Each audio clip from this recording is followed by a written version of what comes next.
plumbers and garage repair people. The ones that have really creative time-lapse videos are just killing it in terms of their awareness. It used to be whoever spins the most gets the most traction, and now it's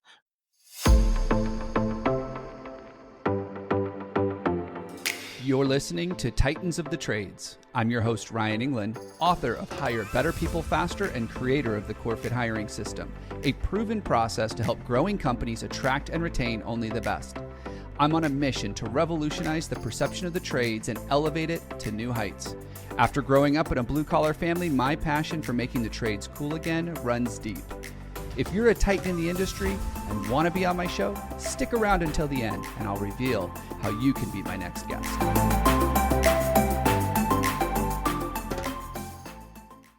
My name is Ryan Englin and this is Titans of the Trades.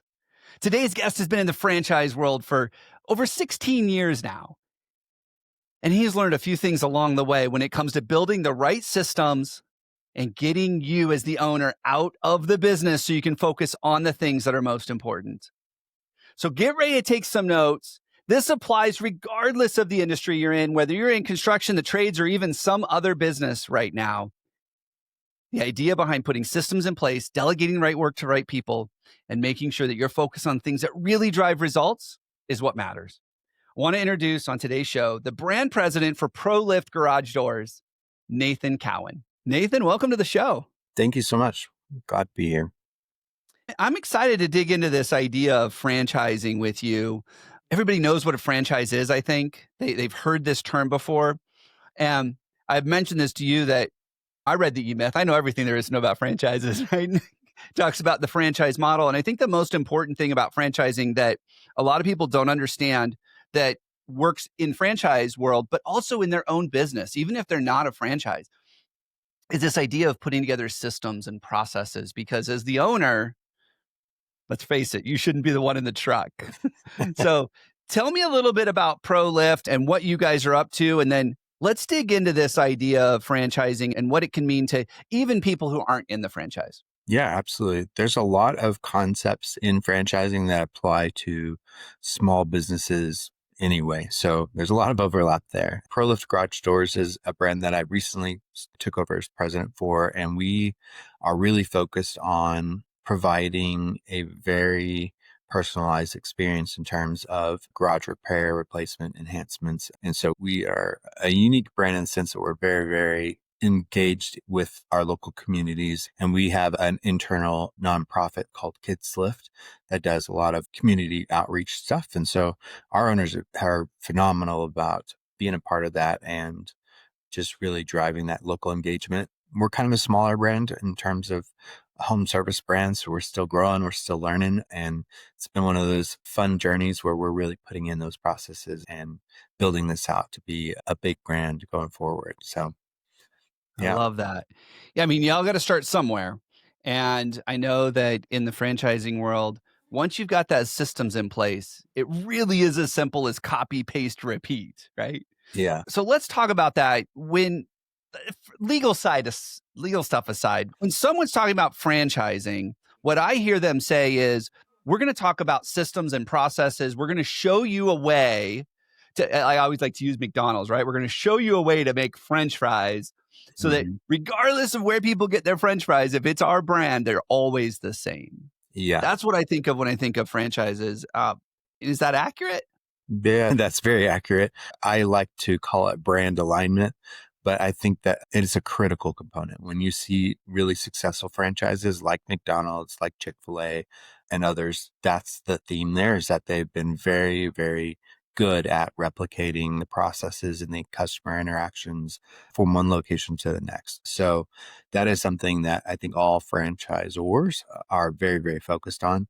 New owners can tend to chase shiny objects. So I think there's a little bit of accountability there to, hey, let's build this brand and the value of it through that consistency. So it's a critical piece. Everything from the signage to the customer interaction, what that looks like, and just the general image is really, really important. So I think some people buy into franchising because they understand that that consistency is super valuable. And I think others do it because they need that accountability and they know that they wouldn't probably operate at that exceptional level of service without having that just corporate structure to it. So, Well, I think too, it gives them an opportunity to focus on the things that they're uniquely skilled at. There's so much in business: admin, marketing, sales, admin, customer service, right? Admin, right? There's so much stuff that we have to do as entrepreneurs, as business owners, that you guys really give the system and the process for that. And well, I don't think there's a perfect franchise model out there. What it does is what I see it do is it allows them to focus on the things that make them money, not the things that don't, because those things get automated, they get systematized, they get to do all that. And when I think about the trades, most companies, not all, but most were started for one of two reasons. One, mom and dad said they're going into the business, right? yeah. Or number two, they were doing the work.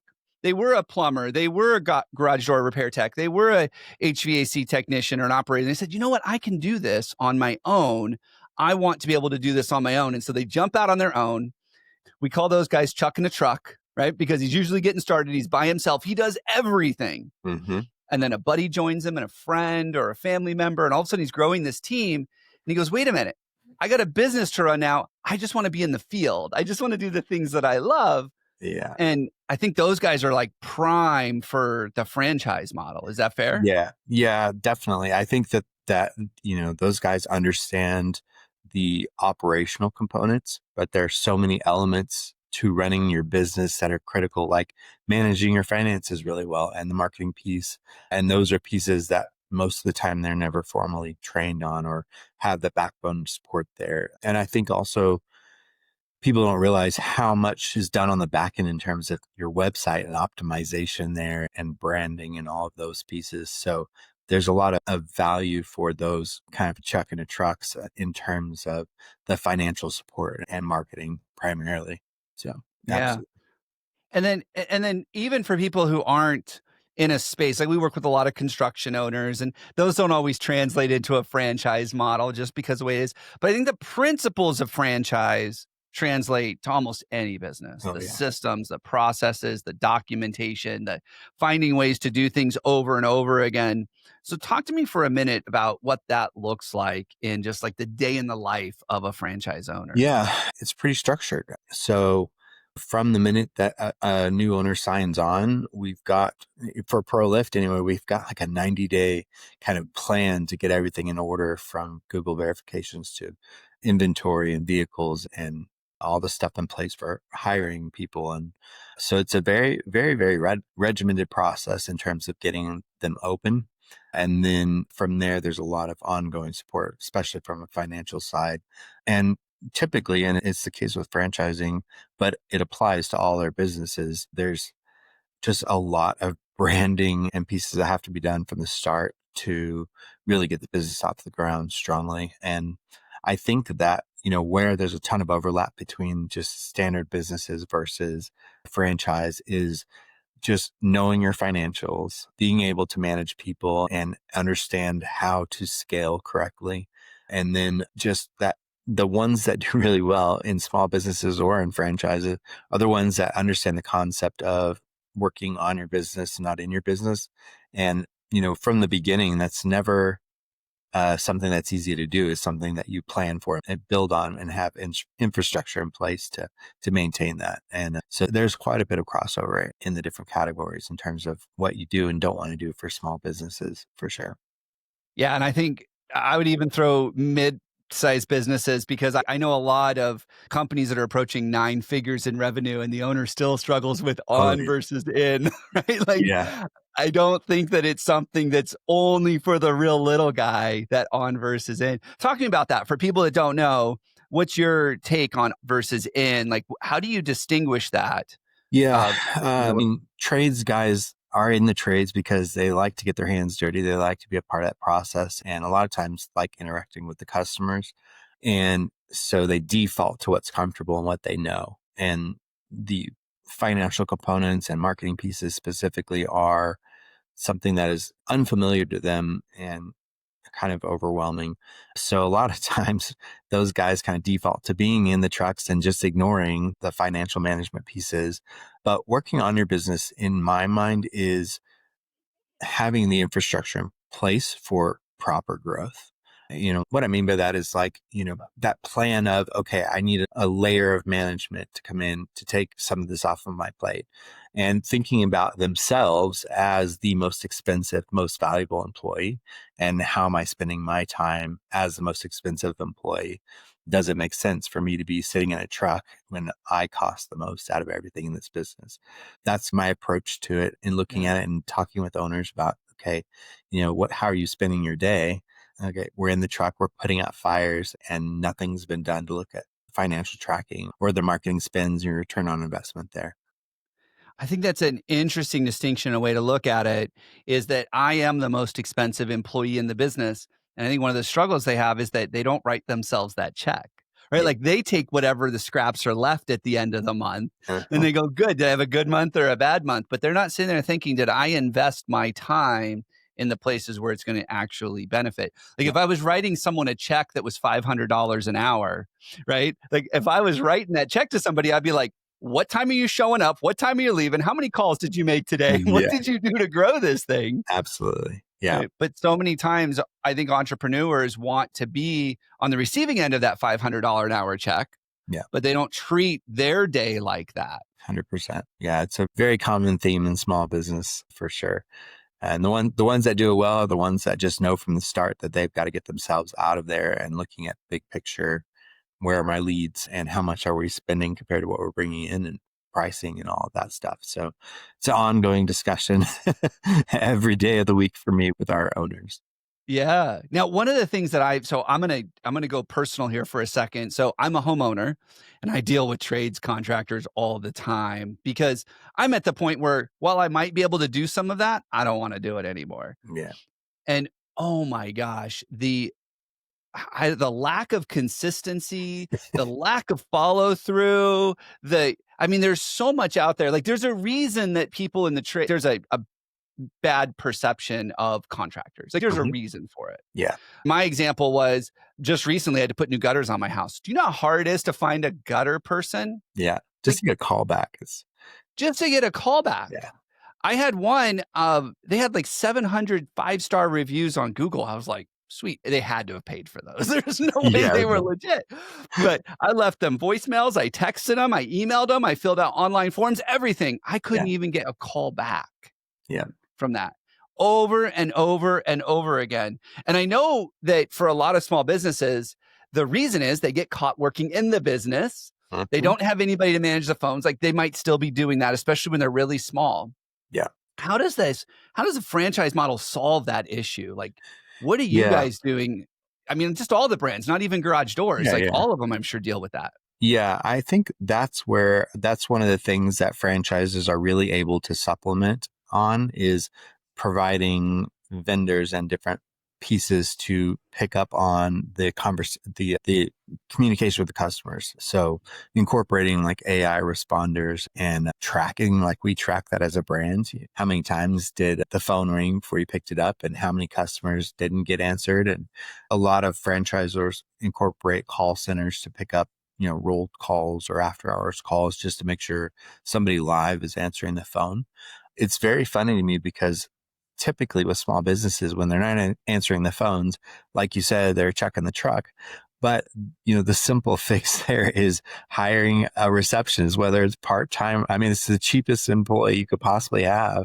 And it's insane to me how many owners just try to do that themselves and get bogged down with just the little stuff. Like they're way too expensive as an employee to be sitting there answering phones, for sure. Well, I think some of that comes from just like we as homeowners, as residential consumers, we have this negative perception of the trades. And I love the trades. Like I'm in Yeah. it. I want these guys to win when I call them. Yeah. And I'll go out of my way more than a normal consumer would. Because I'm Yeah. like, "Dude, I just want you to win." And I see that. But I also think that carries through to people in the trades. And the reason they don't hire the CSR or the office manager or that is because nobody ever taught them how to hire. Yeah. No one ever taught them how to performance manage. No one ever taught them how to hold people accountable. And so Mhm. they have this perception everybody's lazy, everybody's entitled. CSRs aren't going to show up on time. You got to manage them. You got to sit over them, make sure they're answering the phones. If I'm going to do that, I might as well just answer the phones. Yeah. Like they have that perception. What do you guys do over at Premium Cerner Brands to help with those kinds of things? Yeah, there's just a lot of accountability there. We have very high expectations for how we interact with our customers. If we have locations that are getting complaints about not being responsive and not taking care of the customers and the reviews are starting to dip, we get very involved and are asking them, what's going on and coaching them to what's the logical answer to that. If you don't have the capacity to get to the phones and book your jobs, which the leads coming in are so expensive, like you can't not book those jobs. We coach to that. We typically have a business model for different phases of growth. And then we talk through, okay, this is kind of what your employee structure should be at these points. And so we provide a ton of structure around here's what works, here's what we've seen work. And this is the standard business model by revenue bands for where you're at and how many employees you should have and what those support levels look like. Most franchisors have pretty good models for when to hire and when to scale. And those are discussions that we start having before those people even hit those points typically. I don't know a whole bunch of franchisors outside of this industry, but I would have to argue with you that most have that because the ones that I've run into don't have that Oh, really? support. Oh, yeah. They No, we, they stay away from the people side of the business because they're scared, to joint yeah, employer and all that stuff, but they wanna focus on growth. yeah, Like, for a lot of people, if I can just bring in more revenue, what do they say? Cash is king. Cash yeah, solves a lot of problems, those kinds of things. So if I can just get more customers, I'll figure out the rest of it, kinda make it happen on its own, and yeah, I don't know if that's always true. So I love that you guys have that coaching element of it for the different phases, and also that depending on the stage your business is in, you might need a different type of coaching. You might yeah, need to focus on different things. And so I think that's really fantastic that you're able to do that. When we think about operations and we're thinking about just any kind of contractor in general, what do you find is the biggest operational headache or that biggest operational curveball, that point that once people explore it, they go, aha, and they're able to move forward and break through that next barrier? Like, yeah. what's the big thing that gets in the way for a lot of these owners? I think that marketing is probably one of the biggest things and one of the biggest frustrations because it's changing so quickly, like Google integrating the AI components in the searches.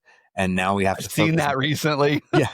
Yeah. And then now we have to focus on, this content versus your spend being bigger, just being enough to get you the leads. I think like that has been at any franchise group and any small business, even one that I owned, it was this constant frustration of how much time and money has to be invested in managing the marketing components to make sure you're getting a Mm. good ROI from your people. So that to me is always one that's a pain point. And it's like we have ongoing training calls pretty much monthly on different marketing components. So it's Well, I think to our previous conversation, it's one problem to make the phone ring. It's another problem to answer it. yeah, yeah, both And parts. Yeah, you yeah, gotta do both, and I don't know if this is what you were alluding to about Google and the AI, which, by the way, when this goes live in a couple of weeks, it's gonna be so outdated, yeah, yeah, but yeah. Totally. consumers can actually say, "Get me pricing," and then an AI bot calls the contractor and says, "Hey, I'm calling on behalf of this customer. I'd love to get some pricing from you," and then Yeah, it sends the pricing and says, "Do you wanna schedule?" Like, oh my gosh.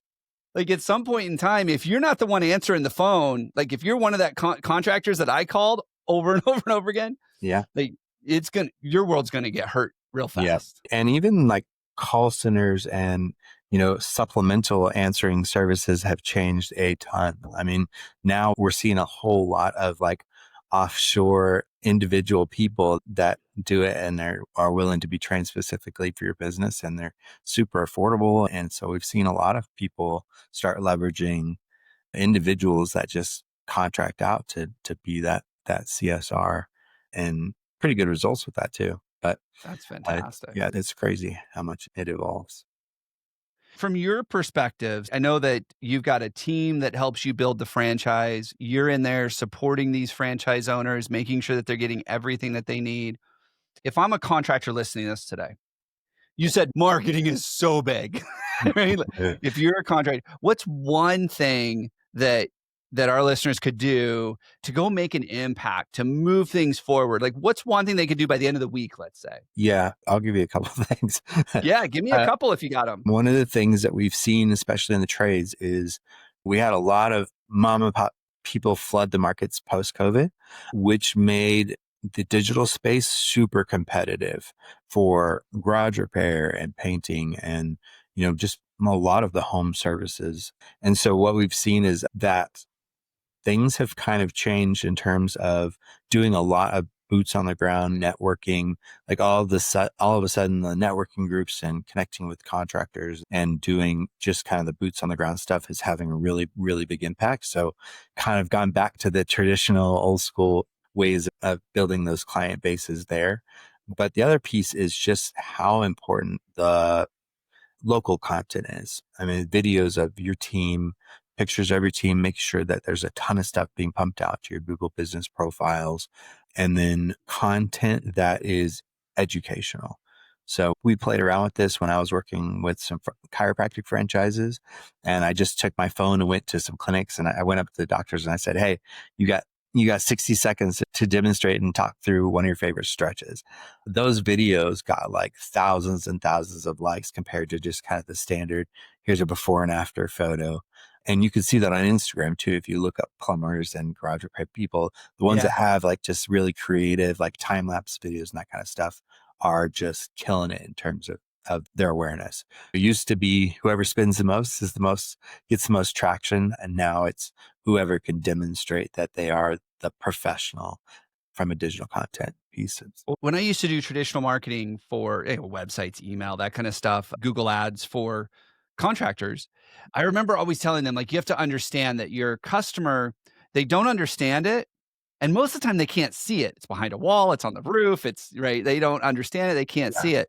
The more that you can help them understand, the more that you can help them see, Yeah. the easier it's going to be able to sell them because they're going to look at it and go, oh, I know what that is. And you're right. That's going to do it. And the more we educate them, which is what you're talking about, Yeah. educating them in the marketplace can be huge. And I've seen that. I've seen companies that just a couple of good videos, it may not be getting hundreds of followers and likes and stuff, but now they got more marketing stuff that they can put in their emails, they can share Mhm. with their existing customers, and just a couple of videos.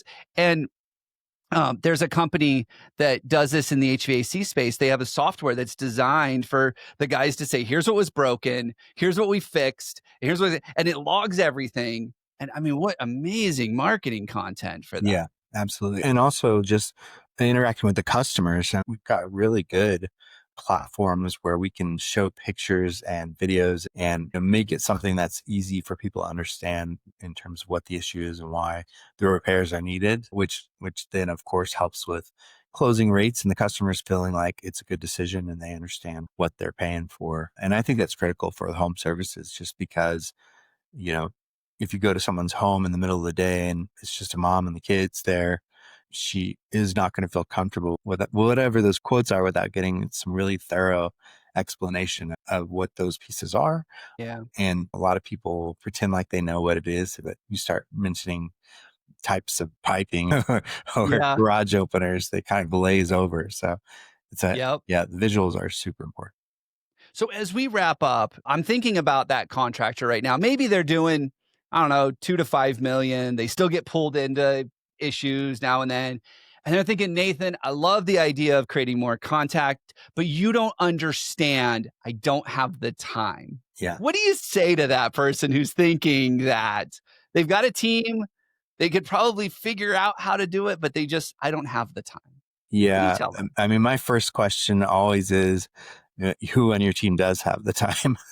There you Because go. typically it's a delegation issue. Typically there's somebody on the team already who's capable of doing that. And so you have to kind of take a step back and look at your business, think through who can do it. And if you don't have the person, then it's a question of being the most expensive employee as the owner.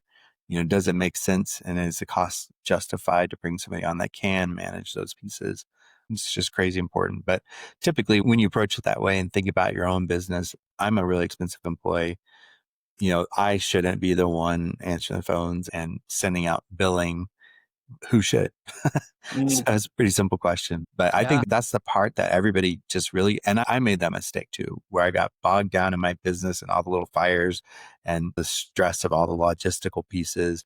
But I wasn't asking, you know, where I was spending my time and prioritizing my time in the business. That's one of the things that I really like about franchising is you're getting that monthly coaching where they're like, hey, I see you spending all this time in your truck, but you're complaining about not getting any calls. Like, who's working on the marketing? Whose job is that? And if you can't do both, then should somebody else be in that truck? Just always looking at your business, taking a step back and looking at it from an external perspective makes a big difference in evaluating where those gaps are that you need to fill so that you can work on the business. It makes total sense. Nathan, how did people learn more about what you're up to? Because premium service brands isn't just garage doors. That's just ProLift. Like you Yeah. guys are in the trades, you guys get it. So even if you're listening to this and you are not doing garage door repair, like even if you're doing industrial construction stuff, there's probably principles that you can learn and apply in your business. Yeah. How do people learn more about you? How do they learn more about premium service brands? Yeah. Uh, One of the things that's really cool about premium service brands is we have this culture of just genuinely trying to help everyone because we win if people are winning and if our owners are making money and doing well. The principles are the same across all businesses. It's foundationally the financials and those pieces that need to be evaluated. I make myself super available to people if they have general questions or if they want to learn about franchising and their brands, just because I feel fortunate to have the experience I have. So I want to share what I can. And everything I've learned is from watching other people's mistakes. So it's nice to be able to coach to avoiding some of those bad habits and mistakes there. So typically people can reach out to me by email if they want to. okay. And it's just in Cowan at premiumservicebrands.com and shoot me messages and happy to chat and talk through business. And you're on LinkedIn as well, correct? I am. Yes, absolutely. Yeah. Yep. So we'll make sure we have all those links in the show notes. Nathan, thank you so much for being on the show today. I Yeah. think I've got some notes here. I'm sure that our listeners have some notes, and I just love what you're doing and keep doing the good work. Thank you. Thank you. Yeah. We love the trades. We want it to do well in any way we can for sure. So appreciate your time.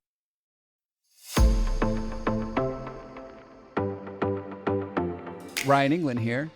Thank you so much for listening to Titans of the Trades. If you're a titan in the construction, manufacturing, or skilled trades industry and would like to be a guest on my show, please visit podcast.corematters.com. If you found value in this interview, would you share this episode on social media? Just do a quick screenshot on your phone and share it with a friend or post it on social. And if you know someone that would be a great guest, tag them on social media to let them know about the show and include the hashtag Titans of the Trades. I love seeing your posts and guest suggestions. We are regularly putting out new episodes and content. To make sure you don't miss any episodes, click the subscribe button. Your thumbs up, ratings, and reviews go a long way to help promote the show and get me one step closer to solving the labor crisis facing the industry. Want to know more about how we're doing that? Go to our website or follow me on LinkedIn. Thanks for listening.